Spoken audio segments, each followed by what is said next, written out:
el conversatorio, la voy a grabar, bajarlo en YouTube para subirla al muro, así todos la ven. ¿Estamos de acuerdo? Estamos de Sí, acuerdo, sí. perfecto.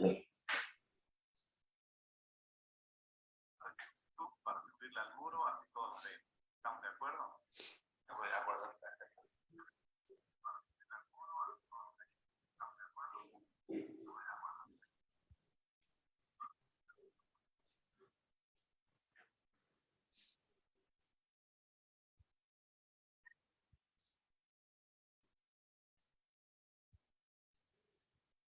Bueno.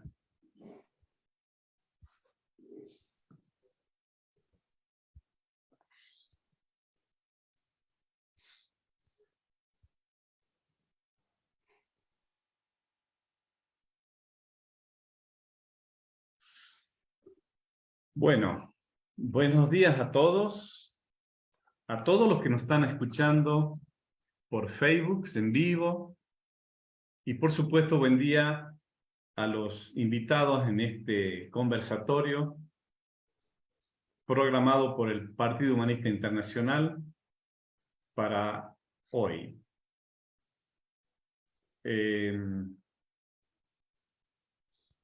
Luego, cuando se toque el momento, voy a ir presentando a cada uno de los invitados. Yo les doy la bienvenida a todos y voy a hacer un contexto de lo que vamos a transmitir hoy, que se trata justamente de la justicia social. Este conversatorio ha sido organizado por el equipo de coordinador del Partido Humanista Internacional.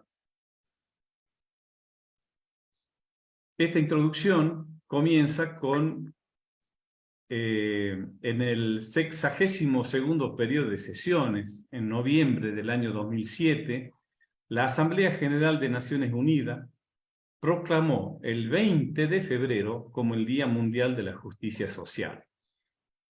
Nosotros hoy, 18 de febrero, adelantamos su análisis y discusión con nuestros invitados.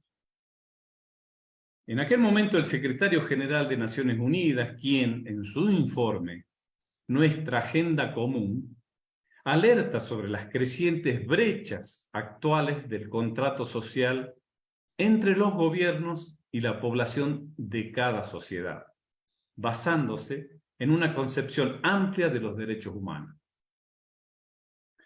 El informe concluye: la justicia social hace que las sociedades y las economías funcionen mejor y reduce la pobreza, las desigualdades y las tensiones sociales. También afirma que la justicia social desempeña un papel importante en la consecución de vías de desarrollo socioeconómico más inclusivas y sostenibles, y es la clave para alcanzar los objetivos de desarrollo sostenible de la Agenda 2030 para el desarrollo sostenible, especialmente cuando estamos lejos de alcanzar tales objetivos. Hasta ahí la afirmación del secretario general de Naciones Unidas. La visión para los y las humanistas es la justicia social, en cambio, parte del trabajo social conjunto, a favor de la ciencia, la justicia social y en contra de toda violencia y discriminación. Es por ello, por lo que el tema propiedad del trabajador se inscribe en este que es mucho más amplio, el trabajo social conjunto, el de las nuevas formas de relaciones de producción, técnicas y sociales que comenzarán a desarrollarse en la economía mundial y se corresponden con el poder de los trabajadores en el proceso de producción, combinando las ideas de justicia social y eficiencia económica. Es así como dejamos planteado el contexto de este tema con ustedes, nuestros invitados.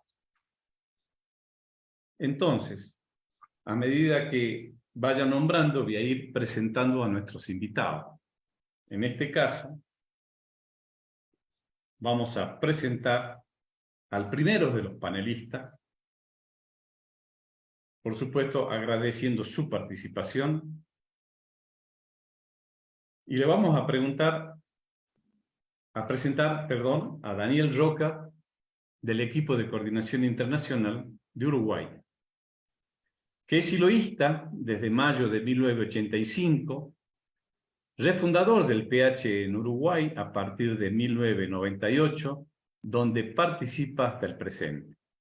Militante del Partido Humanista de Argentina entre el 85 y 2006.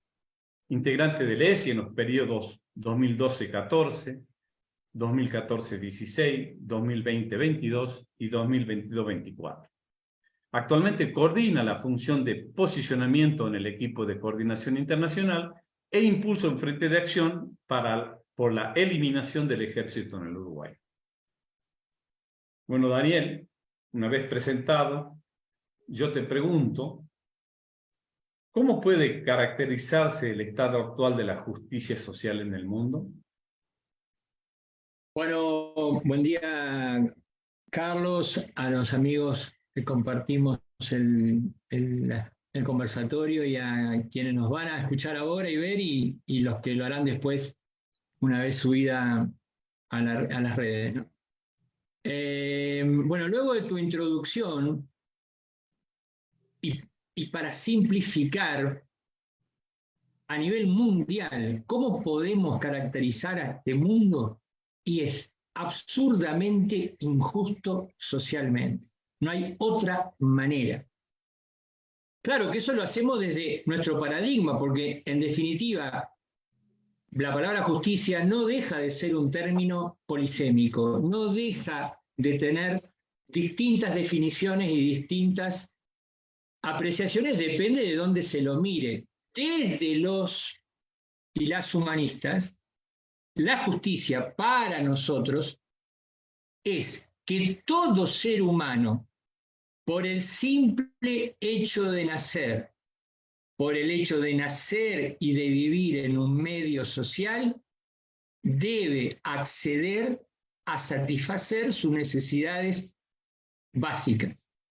Es decir, acceder a una adecuada alimentación, la salud, la educación que la época permite, el acceso a la vivienda, a la vestimenta, a los servicios que la época permite y, por supuesto, a la parte intangible, al ejercicio de su libertad de pensamiento y su libertad de acción. ¿Con qué límite? Con el límite de no joder a los demás.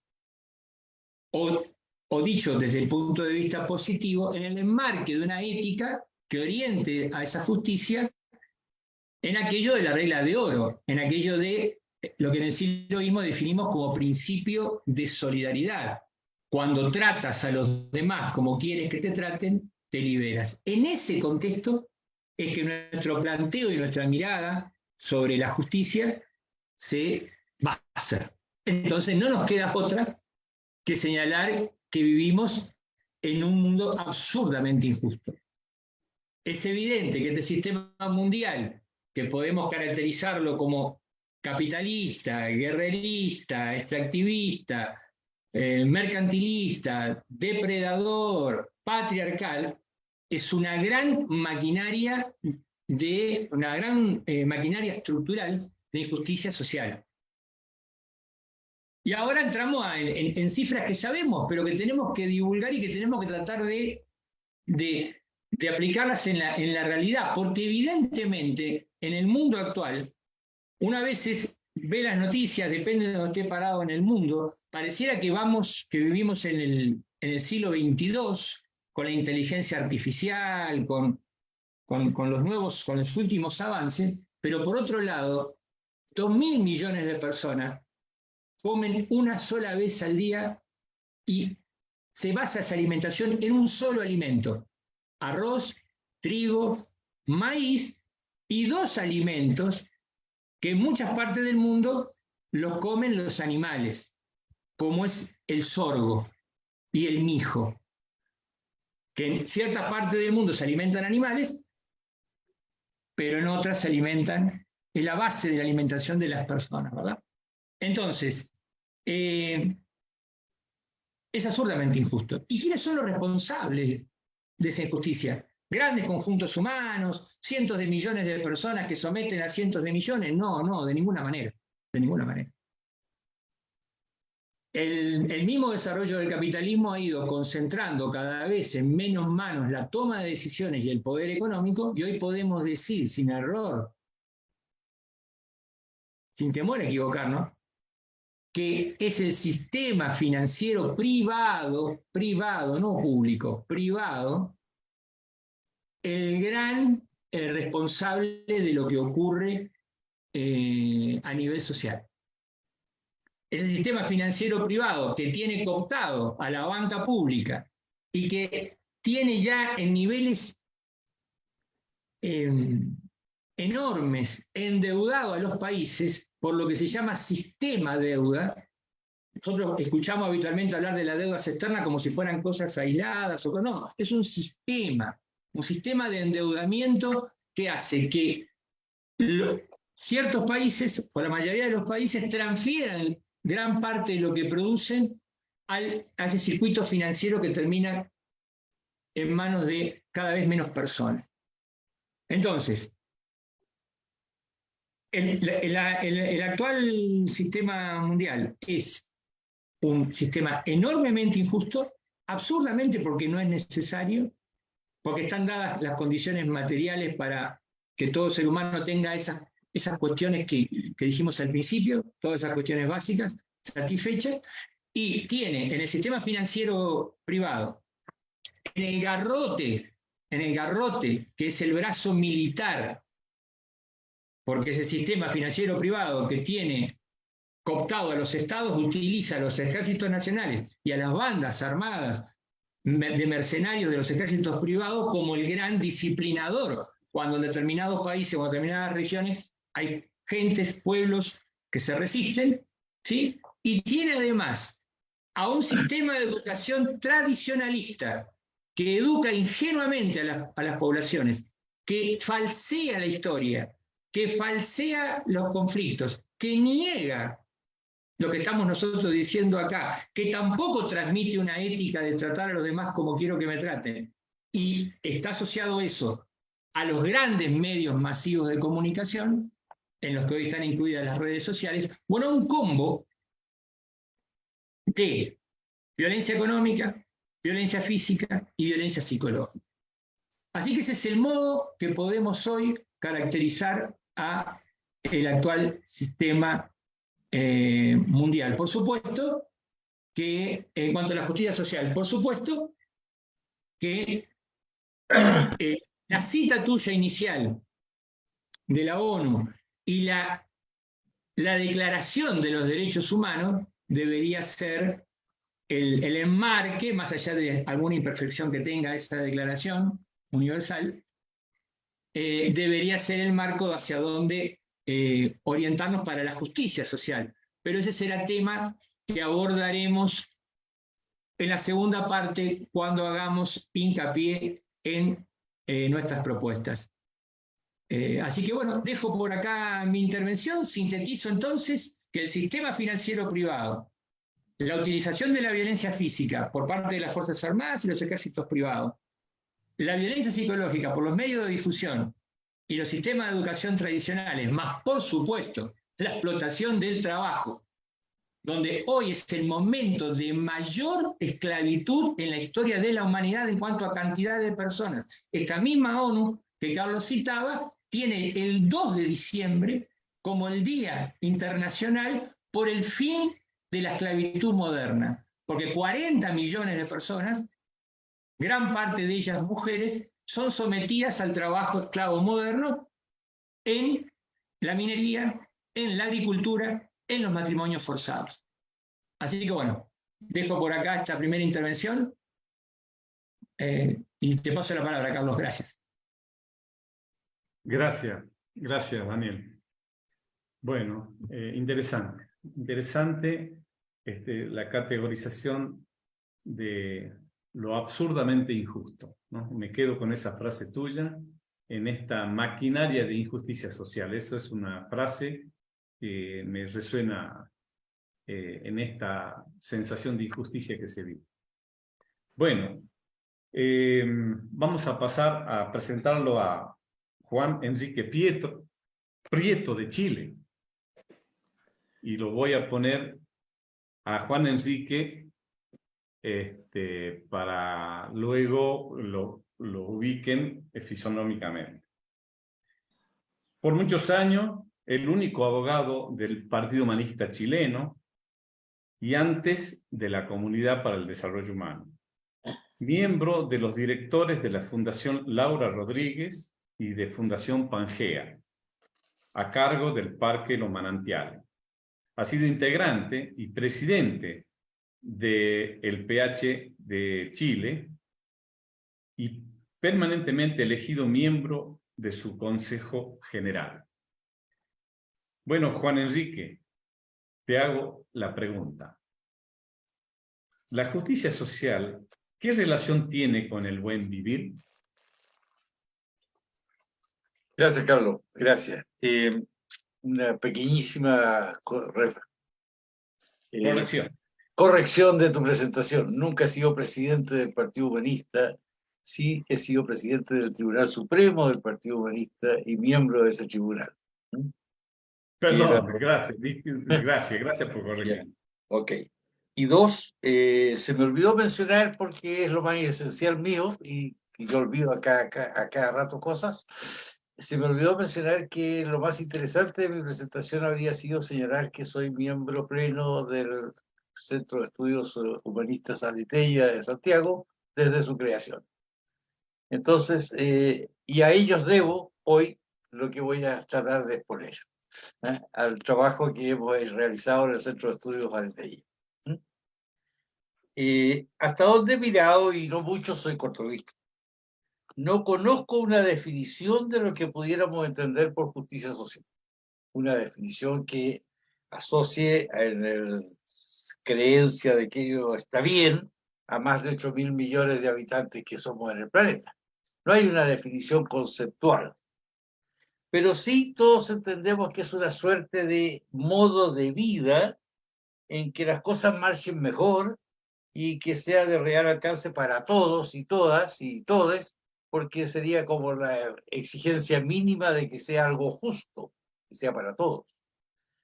Y claro, en ese modo se determina un apreciable nivel de felicidad personal y concreta que la gente aspira y cree que va a haber. Entonces aquí hay una mirada que es una comprensión básica, sin definición conceptual, pero una comprensión más o menos de qué se trata ese queso. Hay una ilusión de que ello sea mejoramiento de condiciones de vida que la gente experimenta, y nos hace imposible pensar entonces, como decía, una solución, una definición que acepte la gran mayoría universal. Y sin embargo, en todas partes, sin excepción, donde el ejercicio del poder político es el resultado de elecciones, en todas partes, los candidatos van a llenar sus carpetas de ofertas a la gente para que los voten de referencias a la justicia social como deber ser de la sociedad que ellos, y solamente ellos, cuando sean electos, van a lograr que sea realidad para la gente. Entonces, aquí hay un problema de que esto de la justicia social se puede parecer mucho al concepto del bien común, que siempre se expresa que se va a lograr, y la gente lo que ve de común es que su sufrimiento y sus carencias se aumentan. Bueno, y eso es donde el mundo donde se hacen elecciones, porque en el mundo donde el poder se maneja de otra manera, también el gobernante se preocupa de hacer creer a sus súbditos de que la justicia social es una realidad que, si no está plena en este instante, sí lo será mejor mañana, hasta que llegue a ser plena pasado mañana. Entonces hay una mirada como de futuro en relación al tema de la justicia social, siempre postergado. O sea, esa mirada ilusoria de las personas concretas que viven en la carencia es la violencia que experimenta la gran mayoría de los habitantes del mundo. O sea, la justicia social, como bien por alcanzar, nos permite caer en lo que todos los panelistas seguro vamos a estar muy de acuerdo, en que hay una razón de esa violencia que nos invade. Y la razón de esa violencia que nos invade la explicó nuestro guía espiritual Silo en forma muy profunda y muy simple, como era su forma de hacer las cosas. Cito, creo que es de la quinta carta de nuestros amigos, a mis amigos. No son más de 4 líneas. Dice, hasta tanto el ser humano no realice plenamente una sociedad humana, es decir, una sociedad en la que el poder esté en el todo social y no en una parte de él, paréntesis, sometiendo y objetivando al conjunto, cierra paréntesis, la violencia será el signo bajo el cual se realiza toda actividad social. Entonces, este es el enmarque que podemos aceptar que tenemos frente al fenómeno de tratar de entender un poco mejor qué es la justicia social. Entonces nos pone en el centro de las motivaciones. Y el centro de las motivaciones que domina la condición actual de la gente y de los países y de los 8.000 y algo millones de habitantes que compartimos el planeta en este momento, es que hay una forma de creación de riqueza material y la distribución de la misma que es manejada, controlada, defendida e impuesta por todos los medios públicos de comunicación y dominación. La mantención del mundo salarial dependiendo siempre de los buenos resultados del mundo empresarial. Allá vienen las empresas y ahí los trabajadores podrán tener aparentemente mejores condiciones. Y esa asociación nos genera procedimientos públicos regulados,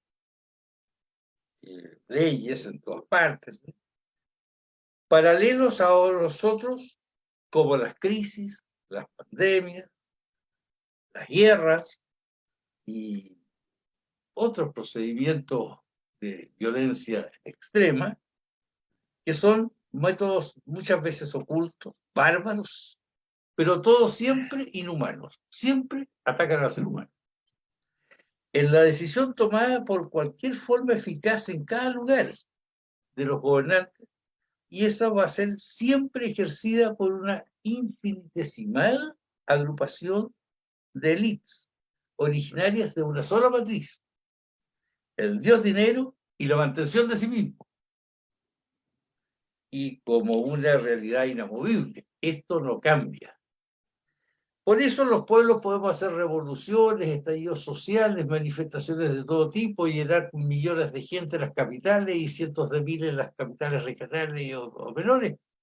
Y podemos manifestarlo de todas las formas que queramos y nos van a balear porque la represión es la primera forma de contención para la mirada de ellos y después nos van a joder por todos lados, pero la realidad de esas situaciones hace que en lo básico ha ido determinando un nuevo proceso que va a veces generando legislaciones en los lugares donde la cosa ha sido un poco más fuerte. Y pongo el ejemplo de Chile, que lo conozco, después del estallido social de octubre del 19, a pocos días, octubre del 19, 18 de octubre, resulta que el 25 de noviembre del mismo año ya tenemos un pacto por la paz y la Constitución y la paz y la libertad, firmado por los partidos de gobierno de la época, tiempo de Piñera, y por algunos también de las llamadas izquierdas progresistas. Y se armó una línea de pensamiento de contraer, hacer un mundo constitucionalmente más sano, que se puso en marcha. Y esa puesta en marcha significó concretamente un desalojo de las posibilidades que esa constitución proyectada ponía, con un rechazo manejado desde todos los medios de comunicación, con todas las trampas posibles a haber y por haber, para generar una nueva ola de desencanto, de desilusión, de frustración, y que se va a mantener entonces la cosa ahora relativamente en paz hasta que se arme nuevamente la rueda de la violencia que exige las manifestaciones, los planteamientos. Entonces, esto nos pone en la necesidad de implementar o de darnos cuenta de cuál es el trabajo del nuevo humanismo o del humanismo universalista en este momento histórico. ¿Y por qué lo ato con el tema de la justicia social? Porque es evidente que la violencia va a ser solucionada solo cuando podamos crear las condiciones de una nación humana universal. Siguiendo las frases que citaba el maestro Silo, cuando el todo social sea manejado por el todo real, no por las élites. Y desde esa óptica necesitamos que pensar en la revolución humanista, que no quiere ni requiere de un solo muerto para justificarse, pero sí quiere y requiere de la voluntad de la creación del espíritu que nos lleve a todos en la convicción de que ese mundo es posible y porque es la única forma que podemos hacerlo, porque de lo contrario vamos a seguir siendo espectadores de esta lucha del antihumanismo manifestado en esas élites que manejan el dios dinero, a las necesidades del ser humano en su propio desarrollo. Y esa lucha no tiene otra salida desde nuestra óptica que la transformación de las condiciones.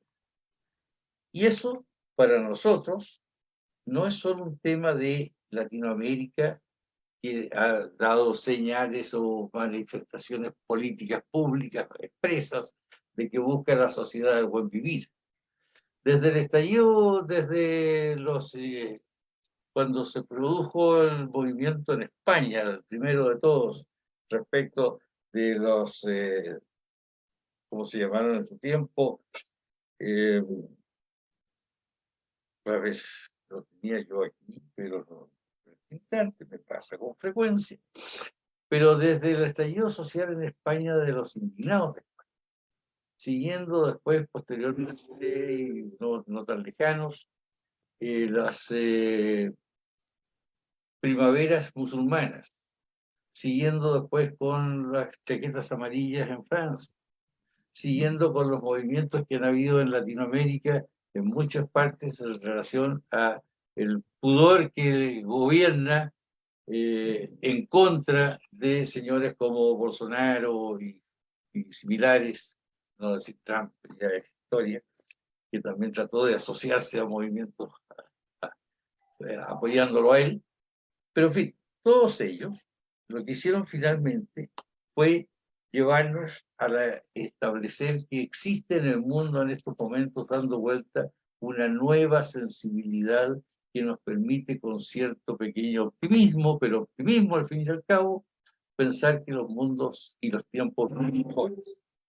Todo, y esto es muy importante, acelerado por una condición de deterioro planetario nunca antes visto en la humanidad. El humanismo en el siglo XV hizo una maravilla respecto de la etapa histórica que le tocó actuar. Giordano Bruno y compañía. Pero hoy día los humanistas y el mundo enfrentan una coyuntura en la que el tiempo no es un elemento a favor. El deterioro mantenido por la mantención de un mecanismo extractivista tan perverso como es el sistema actual económico, nos lleva a que el tiempo de vida del planeta se ve cuestionado. Y en consecuencia debemos apurar un poco el trámite. La necesidad que señalaba el maestro de que por necesidad llegaremos a unas mejores condiciones está tocando a nuestra puerta ahora. Ese es el encuadre que yo de momento dejo para pensar sobre la justicia social, y en la segunda parte veremos qué propuestas podemos hacer, porque los humanistas siempre criticamos y proponemos. Eso, muchas gracias. Bueno, muchas gracias, Juan Enrique, muchas gracias. Me quedo con esta frase que me resultó muy interesante. ¿Cuándo habrá justicia social? Cuando el todo social sea manejado por el todo. Me repercutió muy lindo. Gracias, Juan Enrique.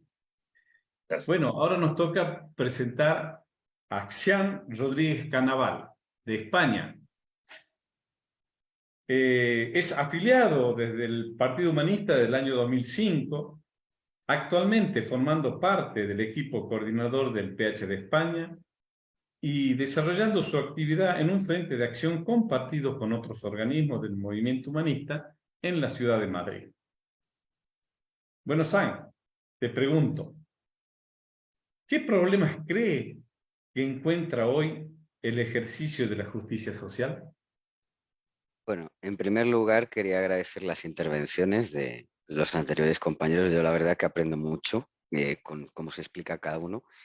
Y bueno, aunque ya hay cosas que ellos han nombrado y ejemplificado, pues bueno, como también desde el encuadre de este conversatorio tú decías, Carlos, evidentemente la justicia social va de la mano de los derechos humanos y como todos sabemos y ya hemos escuchado, está muy lejos de que se cumplan. Y el problema de fondo, de un modo similar a lo que exponía ahora mismo Juan Enrique, tiene que ver con el problema de fondo que existe en casi todo dentro de este sistema, que es que por desgracia los conceptos de igualdad de derechos y de oportunidades, de libertad de los individuos y pueblos, de lo que es la ley y la justicia, están totalmente desprovistos de la intención de que las personas, de que lo humano sea el valor central de nuestra vida y de que rechacemos la idea de que algún ser humano pueda estar por encima de otro. Yo creo que este es el problema. Como decía nuestro buen amigo Silo, yo también lo voy a citar en una de sus charlas, nos sentimos aplastados por el sistema, nos sentimos aplastados por lo cotidiano, por las necesidades. Y al final nos miramos en el espejo y decimos, claro, somos unos infelices. No somos unos infelices.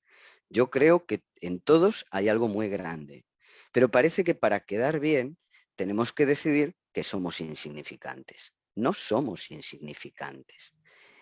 En todo pobrecito que está en las peores condiciones, que no sabe leer ni escribir, que está sumergido en la pobreza, que está desterrado en la sociedad, en todo pobrecito que encuentren en la calle hay algo muy grande. Cuando ese pobrecito sufre, es algo muy grande que clama al cielo. Este problema del que hablo lo tenemos como sociedad porque lo tenemos como individuos y parte de que el centro de nuestras vidas lo ocupan otros intereses que nos desvían de considerar qué es aquello que nos hace humanos y sentir y valorar lo humano de las demás personas, es decir, su intención de cambio, de crecimiento, su libertad y su capacidad de transformación.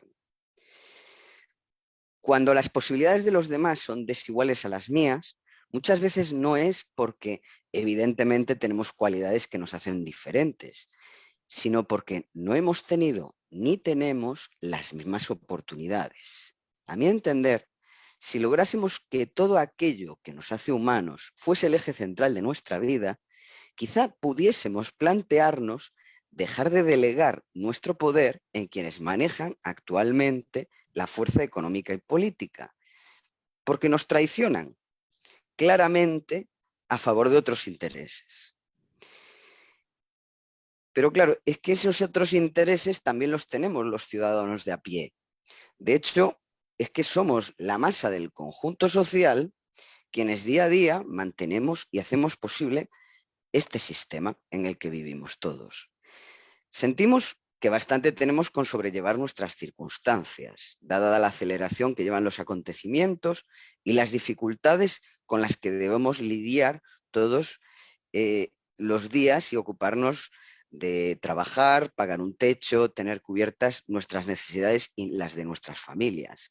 Entonces, pensamos que y creemos que no podemos elegir todo lo que quisiéramos, nuestra dignidad de ser humanos.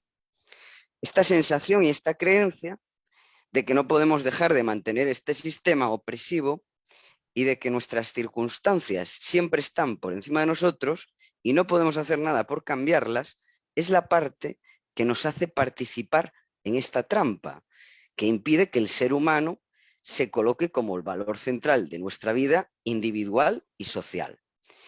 Yo creo firmemente que este es el problema por el cual no se trabaja de modo sincero en el desarrollo de la justicia social y de que los derechos humanos se hagan una realidad.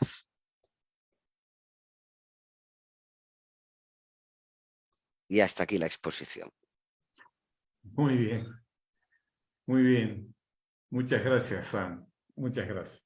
Me quedé enganchado con esto que dijiste al último del valor central, la dignidad del ser humano.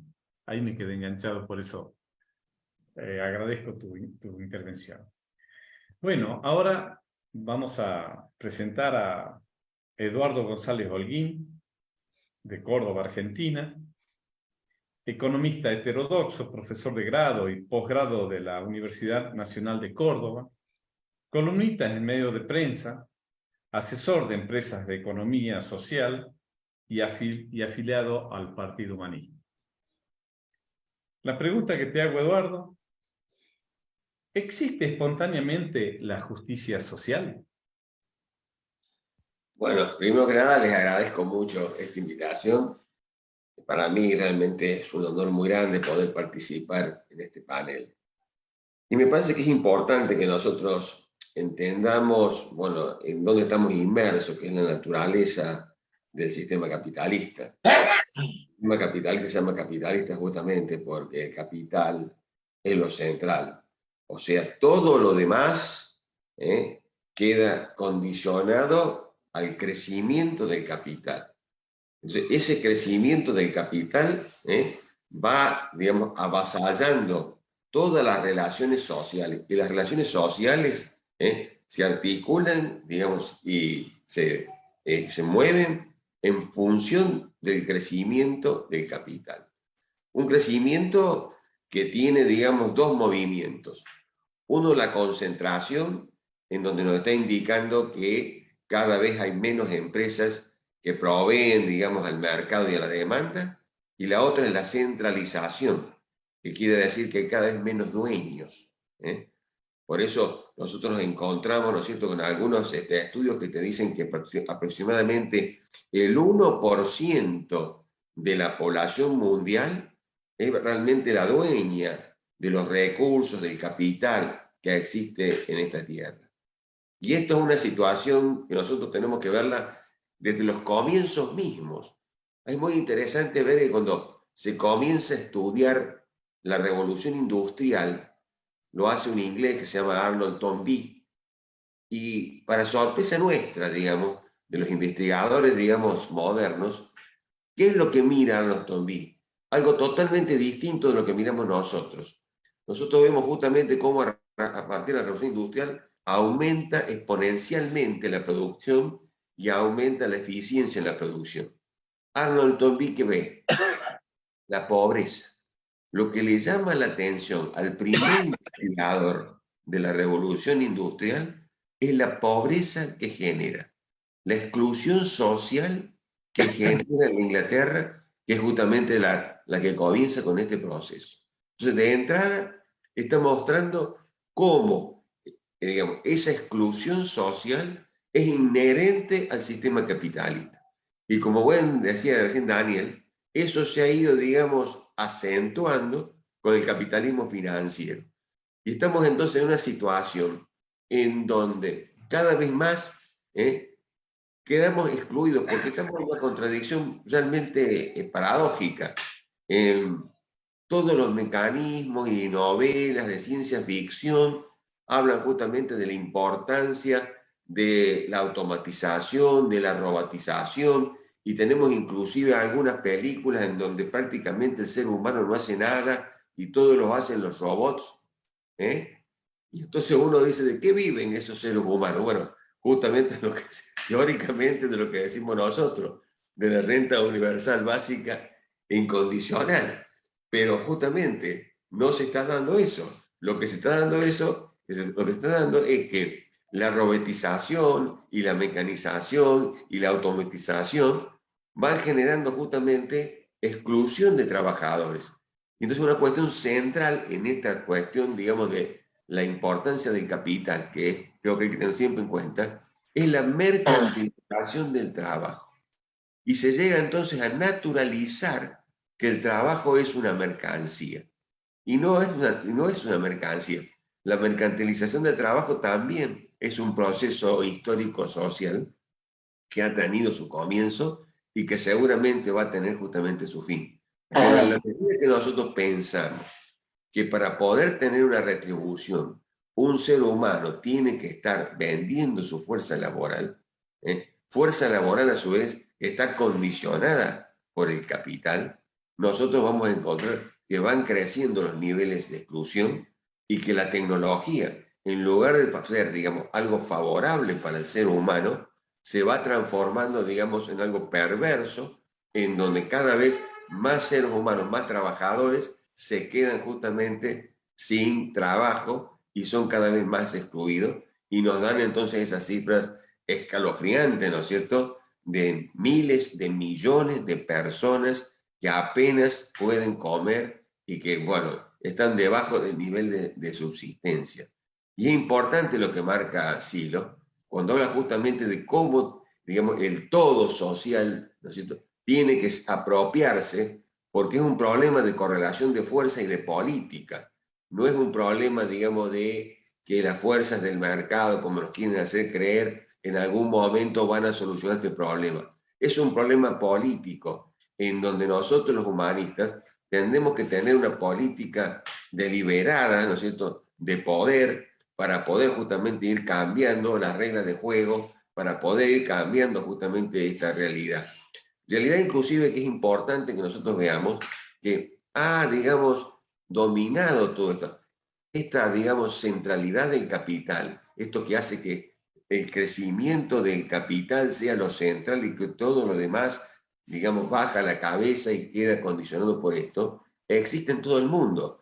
Cuando nosotros, por ejemplo, vemos el otro ejemplo que aparece como el antagonista, ¿no es cierto?, que es la China, y la China también tiene justamente lo que a veces llaman un capitalismo de mercado o un capitalismo, digamos, no un capitalismo de mercado, sino un capitalismo de Estado, en donde de nuevo todo el movimiento social está, digamos, condicionado por el crecimiento del capital.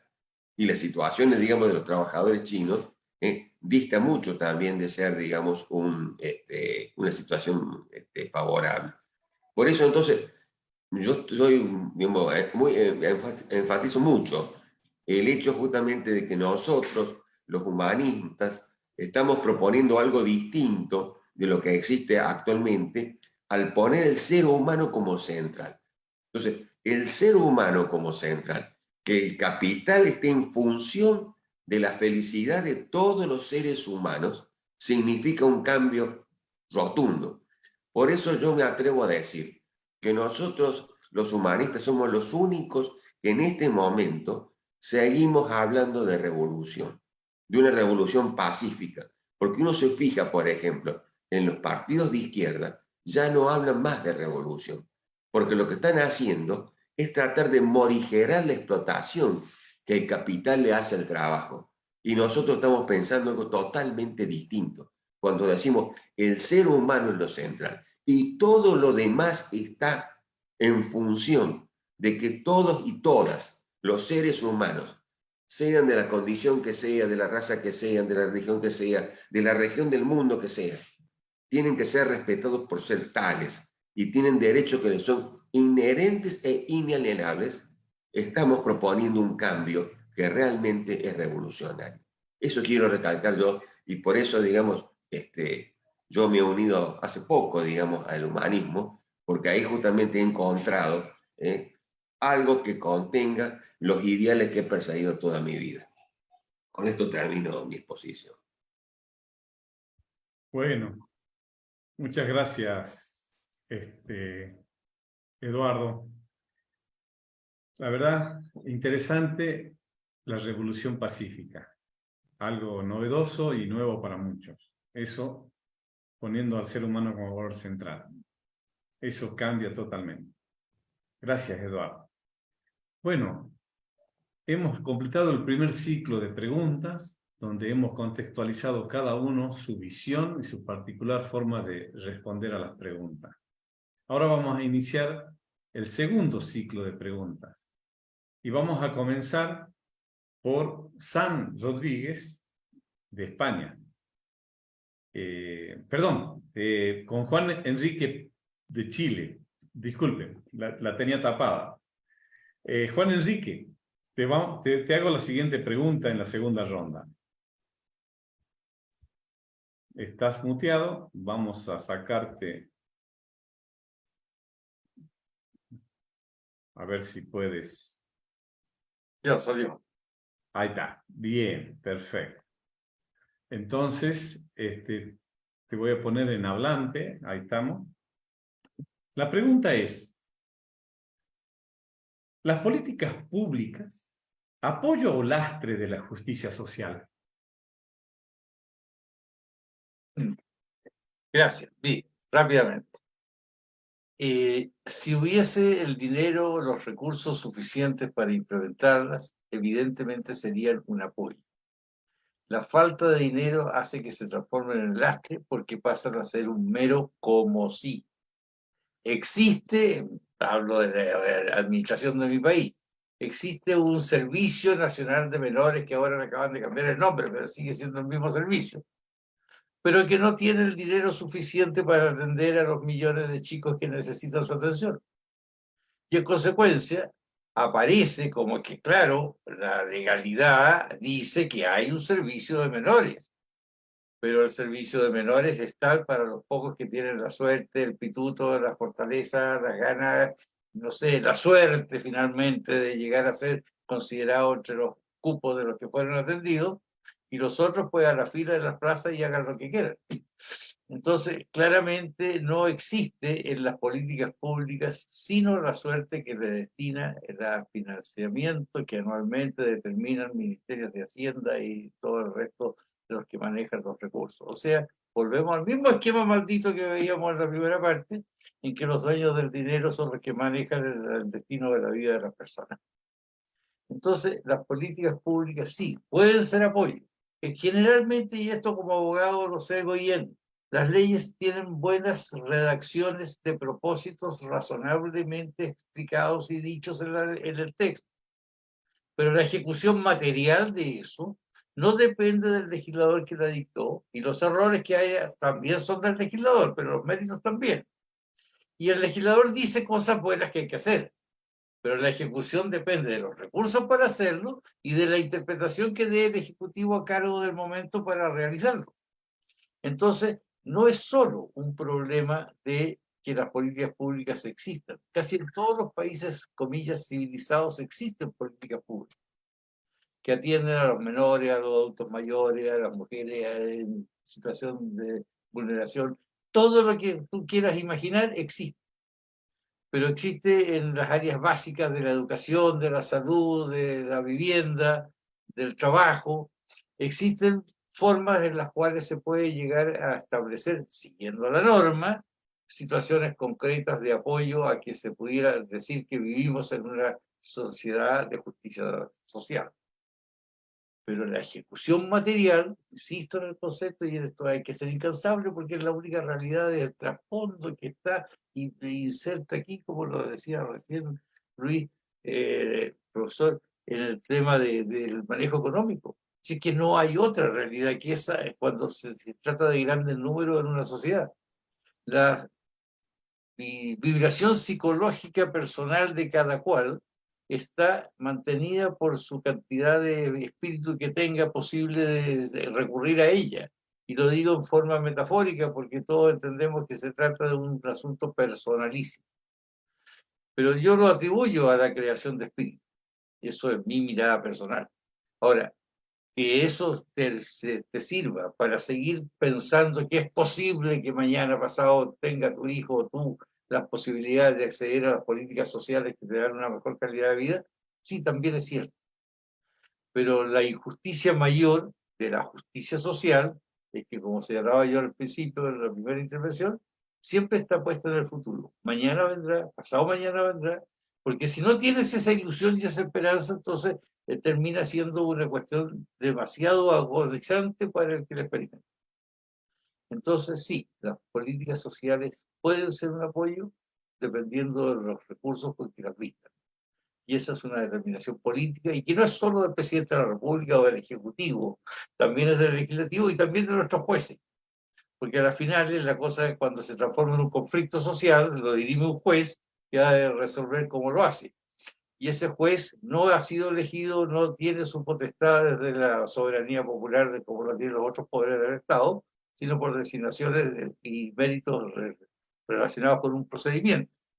Pero esos jueces que también deberían ser electos, deberían saber poner por delante de sí no solo la norma que han de aplicar, sino la justicia que están ordenados de hacer. Y que ellos dijeron tener esa sensación de estar en el mundo. Entonces, desde esa óptica, los poderes del Estado, con los recursos suficientes, sí pueden dar paso a una justicia social. Pero no lo hacen. Ellos se escudan en que no hay plata. Pero la verdad es que tampoco hay mucha voluntad de hacerlo, porque están todos inmersos en el baile eterno de la recurrencia de que manejemos un poquito de plata y ya estamos salvados. Eso, yo creo que por ahí va mi mirada, que no es muy optimista al fondo, pero creo que no tengo posibilidades de tener otra porque la experiencia ya de varios años me indica que eso ha sido siempre así. Y si no cambia la condición, va a seguir siendo así. Por eso la revolución humanista es necesaria ahora. No solo porque el planeta nos apura, la necesidad humana nos apura más que el planeta. Gracias. Bueno, gracias, Juan Enrique. La verdad que la síntesis tuya es: lo que se dice no se hace. Eso es como muy bueno. Pero lo que se dice no se hace. Interesante. Ahora sí, vamos a pasar a preguntarle a San de España. Hace rato salté porque lo tenía tapado. La segunda pregunta. De todas maneras, al último vamos a tener un minuto para cada uno para saludar a la audiencia, ¿no? San, ¿cómo crees que se puede trabajar en el desarrollo de la justicia social a pesar de los impedimentos? Pues bueno, yo voy a desarrollar un poco lo que ya se ha nombrado, que tiene que ver con la revolución humanista no violenta que nosotros proponemos, ¿no? Entonces, bueno, voy a partir de donde me quedé en la intervención anterior, que es que dadas las circunstancias en las que el funcionamiento de las esferas donde se encuentra el poder político y económico están llenas de otros intereses que no son la dignidad de las personas, el valor de lo humano, la igualdad de derechos y oportunidades. Entonces, partiendo de aquí, yo confío en el trabajo sencillo que podemos realizar la gran masa anónima de individuos, que de ahí parte la visión humanista de la revolución no violenta. Si bien es cierto que desde la labor de humanización que se puede hacer en los barrios, reconstruyendo el tejido social, tratando de crear una cultura de la no violencia, desarrollando actividades que nos ayuden a todos a comprender cómo cada uno y en conjunto podemos intentar priorizar el valor de lo humano y situar a las personas como eje central de nuestras vidas. Desde ahí no vamos a transformar las esferas de poder que dirigen las políticas que nos afectan. Desde este trabajo humilde y sencillo que los distintos frentes de acción humanista desarrollan en ciudades y barrios, vamos creando la condición necesaria para poder crear un mundo diferente aún dentro de este sistema. Mi experiencia tras 18 años participando en esta tarea humilde es que, a pesar de las dificultades que nos impone el medio en el que vivimos, es posible situar el ser humano como valor central de la propia vida. Es posible lidiar con el desempleo, con las dificultades que todos tenemos para satisfacer nuestras necesidades y la de nuestros seres queridos, para lidiar con ambientes laborales y sociales y opresivos. ¿Y cómo se hace esto? Internalizando el significado profundo de lo humano, asumiéndolo como propósito que guía la propia vida y trabajando en equipo e intercambiando con otros los aprendizajes, las dificultades e incluyendo otras miradas diferentes de la propia. Así se van creando estos ámbitos inclusivos que pueden ser el germen de la verdadera justicia social. Los humanistas tenemos fe en que desde la base social se puede generar un proceso de transformación que por acumulación puede revertir el proceso deshumanizador del sistema. Si un número creciente de gente toma en sus manos esta labor y se van creando otro tipo de relaciones y de dinámicas sociales entre las personas, llegará un momento en que las esferas de poder que defienden esos otros intereses diferentes de lo humano pierdan sentido para esa gran masa social que ya ha iniciado su camino de transformación. Al perder sentido, dejarán de tener el poder y surgirán otras formas de organización de lo político, de lo económico y de lo legal que propongan otro modo de hacer, en donde la justicia social permita condiciones más igualitarias para todos. Con esto no me refiero a lograr crear desde la base social un mundo ideal donde ya esté todo resuelto. Yo no creo que eso sea posible. Pero desde luego creo que muy distinta será la realidad social cuando las decisiones se tomen consultando no solo las necesidades de las mayorías, sino viendo también cómo incluir a las diferentes minorías que tienen sus propias necesidades y también forman parte del tejido social. En una realidad social donde lo humano sea el valor central, pueden plantearse muchas dificultades para lograr satisfacer las necesidades de todos y cada uno de los seres humanos. Pero desde luego, las respuestas serán menos hipócritas que lo que hay ahora. Si lo humano se pone como valor central, por ejemplo, las industrias continuarán necesitando eliminar sus residuos, pero podrán unirse y solicitar ayuda del conjunto para que la investigación y el desarrollo técnico ofrezca respuestas viables para todos ante las necesidades de las industrias. Y en ese proceso, además, podrán participar los diferentes colectivos afectados, precisamente porque si lo humano se convierte en el eje central de nuestras vidas, ninguno de nosotros estará de acuerdo con vulnerar la salud y los derechos de cualquier otro ser humano.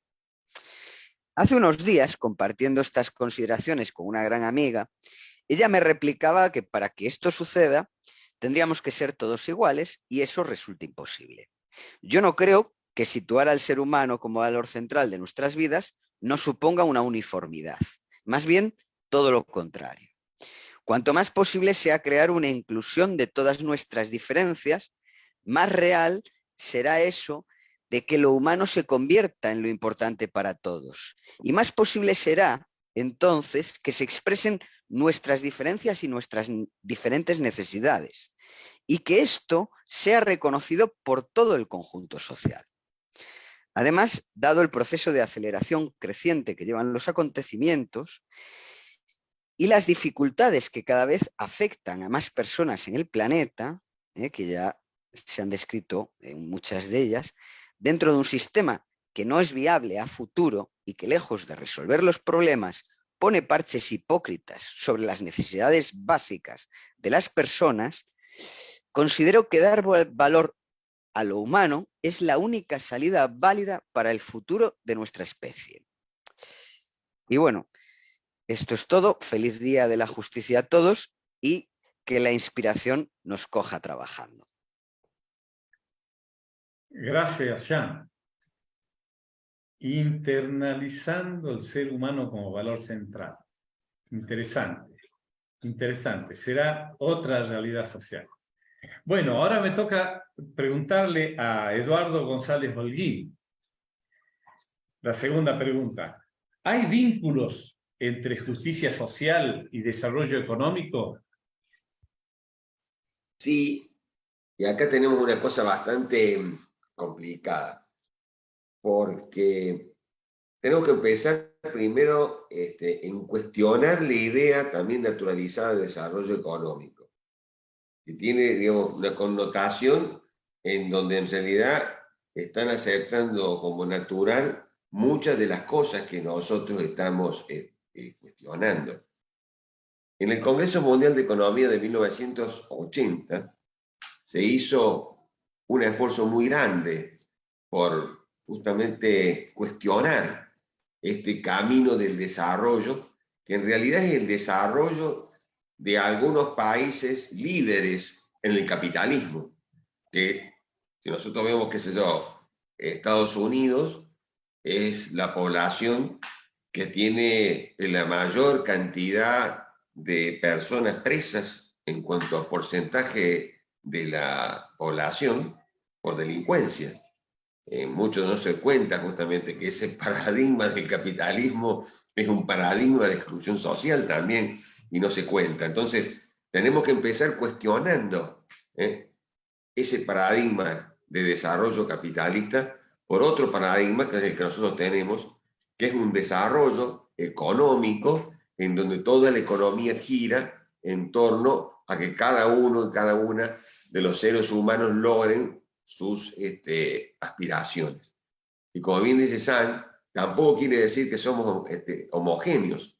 Cada uno tiene sus deseos, su forma de ser, su forma de pensar, y nosotros vamos a respetar eso. Y lo que queremos justamente es que cada persona pueda realizar todo lo que más pueda dentro de ese pensamiento y de esa visión. Entonces significa un cambio fundamental de la idea de desarrollo.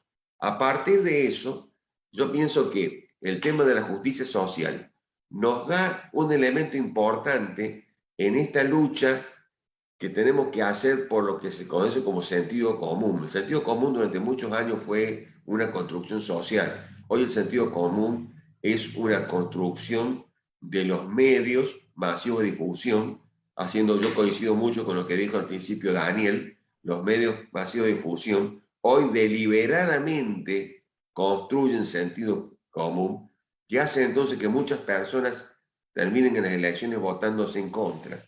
Entonces, una forma que nosotros podemos encontrar para ir, digamos, rompiendo esto, es que en general la justicia social tiene, digamos, una aceptación. Cuando nosotros empezamos a hablar de los componentes de la justicia social, también tiene aceptación. ¿Quién no, digamos, acepta que los salarios tienen que ser dignos? Aún los ricos empresarios tienen que decir eso porque si no quedan mal, ¿no es cierto? ¿Quién no acepta, ¿no es cierto?, que tiene que haber una educación que permita ir a todos, que haya, digamos, un acceso a la salud que permita que todos puedan beneficiarse? Entonces, cuando uno comienza a sentarse en esas medidas de política, ¿no es cierto?, concretas, comienza a tener entonces consensos. En la medida que se comienzan a construir esos consensos, bien dice, como dice Juan Enrique, aparece entonces esa contradicción entre lo que se está buscando y lo que se está logrando. Y yo pienso entonces que cuando uno comienza a lograr que el conjunto de la población comienza a ver esa contradicción entre lo que se desea y lo que no se puede, y cuando se ve que lo que no se puede es justamente por esto que yo decía en la intervención anterior, que todo está sujeto al crecimiento del capital y que entonces no importa que haya pobres si el capital crece, comenzamos entonces, me parece, una, digamos, disrupción dentro de la sociedad que nos permite ir, digamos, volteando estas cuestiones que son naturales, porque esta naturalización del fenómeno social es una forma de dominación, porque cuando se naturaliza algo, no se discute. Yo siempre digo, el sol sale por el este, podemos hacer 200.000 plebiscitos y el sol va a salir siempre por el este. Entonces la gente común acepta que las cosas naturales no se pueden cambiar. Y nosotros tenemos que ver cómo rompemos esa naturalización de cuestiones, digamos, sociales, como decía yo recién, que el trabajo es una mercancía. Entonces, cuando uno comienza a romper eso, y pienso justamente que las políticas destinadas a la justicia social nos permiten poner justamente en evidencia esa falsa naturalización de procesos sociales, pueden ser una vía de concientización y de movilización que nos permite romper este orden que, como decía yo al principio, es básicamente injusto. Mi preocupación es política y para poder lograr la transformación necesitamos poder. Nosotros los humanistas tenemos que tener claro cómo avanzamos en una política real y concreta de poder. Sin poder no vamos a poder cambiar la realidad. Hasta acá termina mi segunda intervención.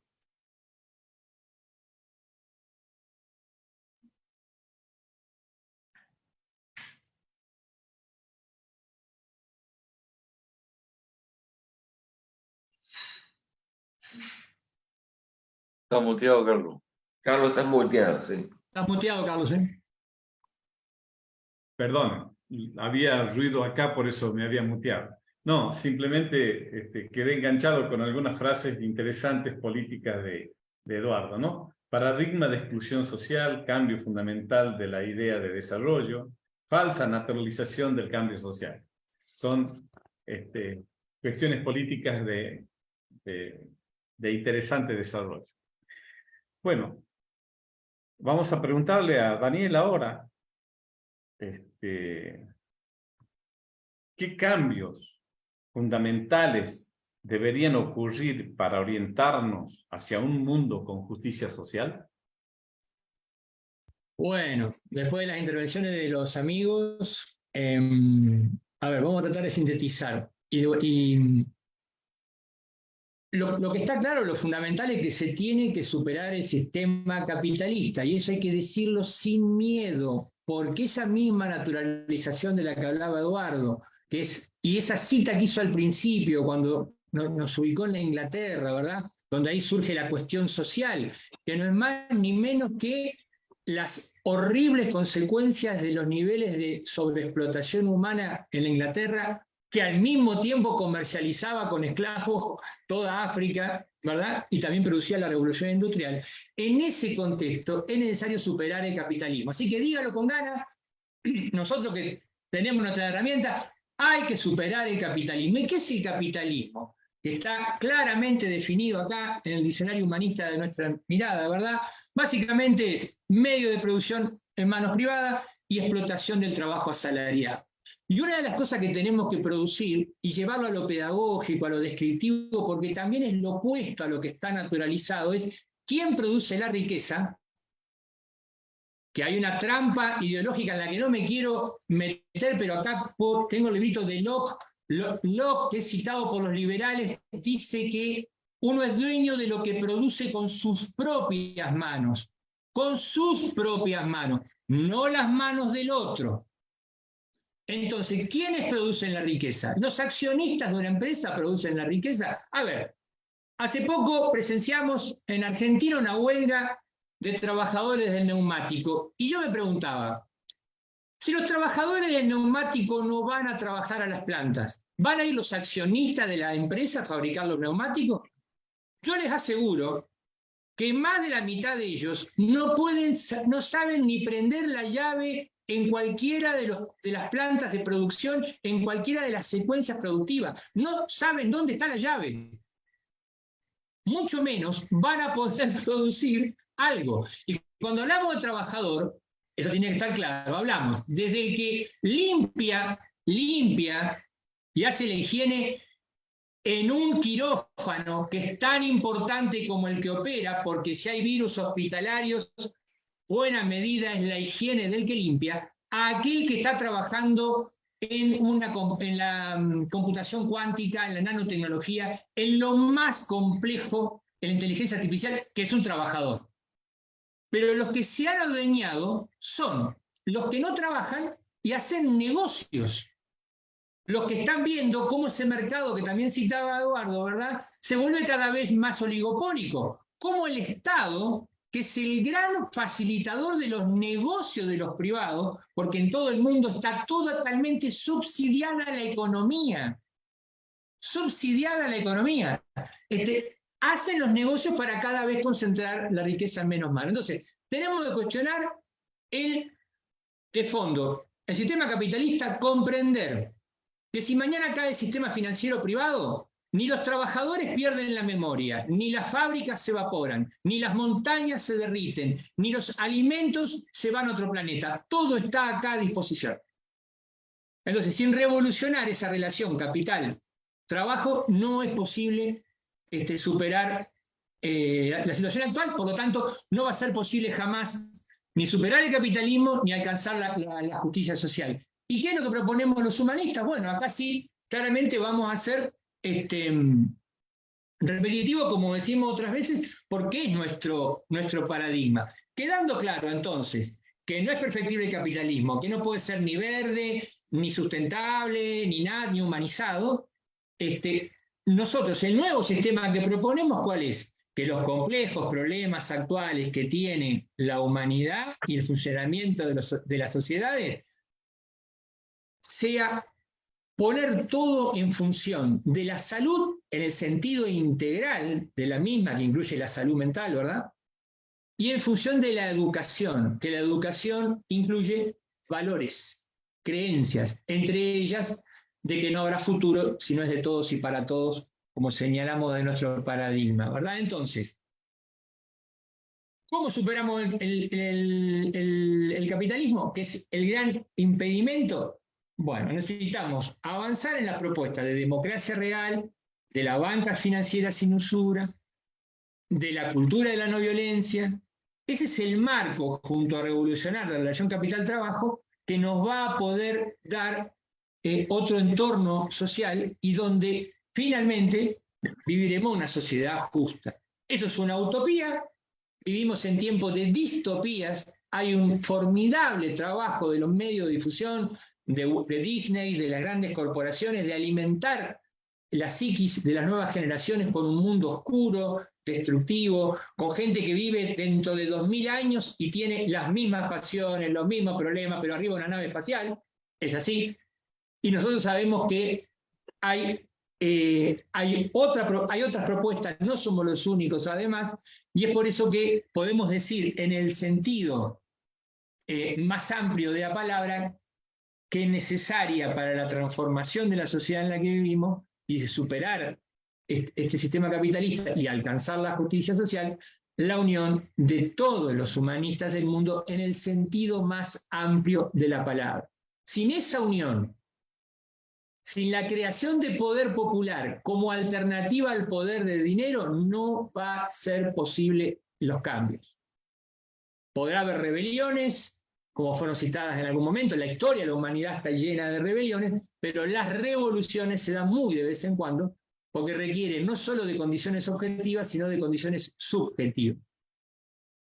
Ese me parece que es el mensaje final de los cambios que deben producirse para orientarnos hacia un mundo con justicia social. Básicamente, un pueblo empoderado, un ciudadano que deja de ver como un hobby o algo que no tiene que ver con él la militancia social, sino que comprende que es el modo de apropiarse de su destino. Si usted no participa y milita socialmente, y milita, actúa concretamente en los conflictos, como proponemos con la creación de los frentes de acción, si usted no se involucra en la lucha social, no va a haber cambio y no va a haber justicia social. La justicia social es algo que debe ser conquistado por medio de la lucha social no violenta, por medio de la lucha política no violenta y por medio de la lucha cultural no violenta. Hasta aquí mi mensaje, mi propuesta. Bueno, contundente, Daniel. Excelente. Excelente la respuesta a la pregunta. Bueno, yo me siento muy informado y muy contento con las intervenciones. Les doy a cada uno un saludo para que haga a la audiencia, que ya saben que va a ser en diferido porque no pudimos hacerlo en vivo salvo en mi Facebook. Así que empecemos por el que quiera, no sé, empezar Sam, por ejemplo. Bueno, yo espero que os haya gustado y que os haya interesado algo de lo que hemos estado aquí charlando. Y bueno, y que os sirva de inspiración para la vida, porque al fin y al cabo la intención humanista tiene que ver con hacer crecer el mundo, lo humano, desde adentro y con eso influir al resto de la sociedad. Entonces, con que alguien se lleve alguna idea de que no es una hormiga en este universo y de que puede hacer alguna cosa, pues eso perfecto, ¿no? Y si no, pues igual espero que hayan pasado un rato agradable. Un saludo desde España. Gracias, gracias Sam, gracias. Bueno, pasamos a Chile. Juan Enrique, un saludo. Bueno, muchas gracias. La verdad es que yo siempre he sostenido, y es así para nuestra doctrina, que la única especie que es diferente al resto de las especies vivas es la humana porque puede intencionar su conducta, no por otras razones. Y desde esa óptica coincido exactamente con lo que decía Yandres recién, en el sentido de que si logramos con este conversatorio que una o más personas, ojalá muchas más, caigan en cuenta que está en ellos, está en nosotros, está en la intencionalidad que le pongamos a nuestras conductas, el asociarnos con los vecinos, compañeros de trabajo, con los conocidos, con los parientes, da lo mismo, asociarnos con otros para exigir el cumplimiento de nuestros derechos, pero para crear, y ahí está lo intencional, para crear las condiciones de desarrollo. Nosotros podemos hacerlo, la especie puede hacerlo. Es más, debe hacerlo como condición de supervivencia. Eso. Muchas gracias. Que ojalá haya tenido un buen momento. Yo lo tuve escuchando a mis 3 compañeros. Me pareció excelente. Muchas gracias. Gracias, Juan. Bueno, Eduardo. Quiero agradecerle a los otros panelistas que me han aportado muchísimas ideas y visiones. Ha sido para mí muy enriquecedor. Espero que los que escuchen después, digamos, este conversatorio tengan la misma sensación mía de enriquecimiento. Y a su vez, tenemos que tener conciencia de que esto que estamos haciendo nosotros es para preservar la humanidad.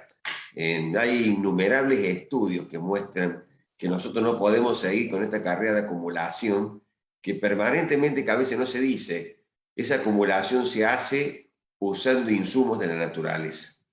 Y entonces la naturaleza ya no da más. Hay estudios muy interesantes que te dicen que tomando, digamos, lo que se entiende como línea de la pobreza, para que con esta distribución del ingreso actual se llegue a una línea en que todos los habitantes estén por arriba de la línea de la pobreza, se necesitan 20 veces el Producto Bruto Mundial. Y no hay una naturaleza que pueda alimentar eso. Entonces, estamos corriendo, yo digo, alegremente hacia el precipicio. Y nosotros, los humanistas, estamos proponiendo justamente cosas que van a impedir esa catástrofe. Porque si ocurre la catástrofe ecológica, toda la humanidad va a desaparecer. Y eso me parece que es una cosa fundamental que nosotros en este momento estamos aportando. No solamente en lo individual, no solamente para nuestras, digamos, regiones o países, sino para toda la humanidad. La humanidad no puede sobrevivir en este esquema de crecimiento económico. Y los saludo de nuevo con mucho cariño a todos. Muchas gracias, Eduardo. Lindas tus palabras. Daniel. Bueno, sí. A ver qué decimos. Porque no hay duda que vivimos un momento que es interesantísimo como especie, ¿no? Es como escribió Ciro en Cartas a mis amigos, es una crisis con caminos que se bifurcan. Hoy convive la posibilidad de la inmortalidad del cuerpo. Ya eso que sí lo planteó en los 90, en charlas informales, hoy ya uno pone en cualquier buscador y tenés científicos por todos lados diciendo que el ser humano va a poder ser inmortal en tal fecha. Claro, imagínense, si se privatiza hasta el agua, esos accesos obviamente que van a ser privatizados, ¿verdad? Pero al mismo tiempo está lo otro. Está esa acumulación del desastre ambiental, que es como una especie de, entre comillas, de enfermedad degenerativa, que se va haciendo crónica, o la posibilidad de un infarto masivo o de una ACV, si fuéramos un organismo como si fuera una persona, que es lo nuclear, que estamos a 30 minutos de entrar en otro rollo completamente diferente que nos pone al borde de la extinción. Entre esas dos direcciones se juega, hoy todavía no está definido nada, pero lo que sabemos es que dentro de 3, 5, 10 años, la humanidad va a tener que tomar en una u otra dirección. Lo que hoy estamos haciendo, me parece, más allá de los pocos que puedan mirarlo ahora, dentro de un rato, vamos dejando bases, insumos, capaz que inclusive algunos no estemos dentro de un tiempo acá en este plano, sin embargo vamos dejando intencionalidades, insumos, fijando posición, porque cuántas ideas que en un momento no fueron tenidas en cuenta, cuántas de las propuestas que en un momento fueron minoritarias, luego por necesidad y por cambios se produjeron en sentido común. Eso ha pasado con todo. Lo último, ¿verdad?, en nuestro occidente, el avance del feminismo, que hasta hace muy poco tiempo era impensado esos cambios de conducta que hoy ya hasta en las calles vemos cosas que ya no se hacen más y en muy poco tiempo. Así que estas lógicas que planteamos nosotros también podían cambiarse rápidamente y que el ser humano sea el valor central puede transformarse, capaz que muy rápidamente, también en sentido común. Muy bien, gracias Daniel. Bueno, simplemente agradecerle su participación. Estuvo muy interesante las exposiciones y bueno, agradezco que hayan tenido la paciencia de esperar y de contestar las preguntas en el orden que estaba establecido. Veo que está Liliana conectada, no sé si quiere hacer una participación, una pregunta o algo. Tiene el micrófono muteado de todas formas. Pero hasta acá el conversatorio. Ahora quedará grabado en la nube y luego lo pasaré a YouTube para que sea llevado al muro del PHI.